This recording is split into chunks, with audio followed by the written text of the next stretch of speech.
Dememiş orada avizeler kullanılmış ama normal. Biz bu projemizde soba zehirlenmelerine karşı önlem almak istedik.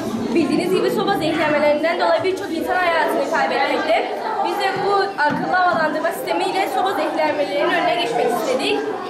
Bizim problemimiz soba zehirlenmelerinden dolayı birçok insanın ölmesi. Çözümümüz ise bu ev maketinin içine sensör yerleştirdik. İçine örnek olarak karbondioksit gazı yerine tütsü koyacağız. Ve bir tütsü yaktığımız zaman karbondioksit gazı devreye geçince sensörümüz ötecek. Ve bu pervaneler çalışacak, dönecek. İçeri yeni gaz, oksijen gidecek.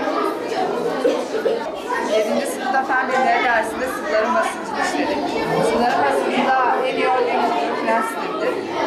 Pascal prensibinden yararlanarak yapılmıştır. Bunu arabalarda kullanılır. Ama biz küçük bir modelle göstermek istedim nasıl bir şey ortaya çıkar. O soruya bir nevi cevap verdik. Burada sıvıların basıncı dediğim gibi kullanılıyor.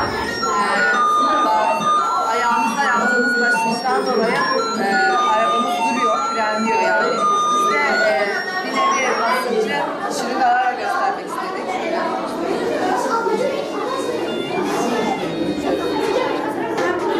Projemizin adı Terk Kendini Elektriği. Elimizin güneş enerjisi bakımından her ay oldukça zengin. Biz de okulumuzun çatısına taktığımız güneş paneliyle okulumuzun enerji ihtiyacının birazını üretmeye hedefledik. Özellikle kışın yaşanan elektrik kesilmelerinden etkilenmemek amacıyla taktığımız güneş panelinden akşamları okulda elektrik kesildiği zaman kullanacağız. Güneş gibi yenilenebilir bir enerji kaynağını kullanmak hem dünyamızın ömrünü uzatacaktır hem de enerji tasarrufuna yol açacaktır. Şurada çalışması da güneş paneliyle ürettiğimiz elektriği Günümüzde elektrik çok tüketilmektedir. Bu tüketilmelerle birlikte üretimi de azaltmaktayız. Okulumuza 20 tane sınıf var. Her birinde birer tane kanal bulunarak 8 saat her gün 8 saat çalışıyor.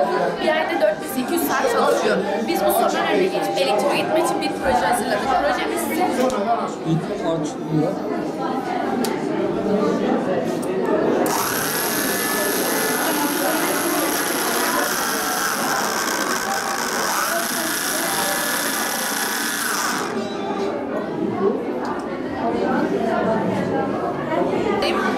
projemizi biz bir okul maketi üzerinde tasarladık. Projemizin ana amacı çok amaçlı kullanım ve israftan kaçınma anlamlarını kapsıyor. Projemiz çeşitli denemelerden geçti ve uygun ışıklandırma modeliyle düzgün bir şekilde çalıştığı gözlendi. Şemsiyemizin faydalarına gelecek olursak en başta şu maddeler yer alıyor. Gördüğünüz gibi biliyorsunuz ki bu yağmurlu günlerde insanlar çarpışabiliyorlar karanlığın etkisiyle ve yaralanma olayları oluyor. Işık saçan şemsiyemiz ışığı sayesinde bunun önüne geçiyor. Ayrıca şemsiyemizin diğer bir faydası ise harekette güven ve kolaylık sağlıyor. Şemsiyemiz ışığı sayesinde sokağı aydınlatıyor ve sürücülerin yerleri daha iyi görmesini sağlıyor. Gördüğünüz gibi şu uçağa basınca 4 adet birden yanıyor.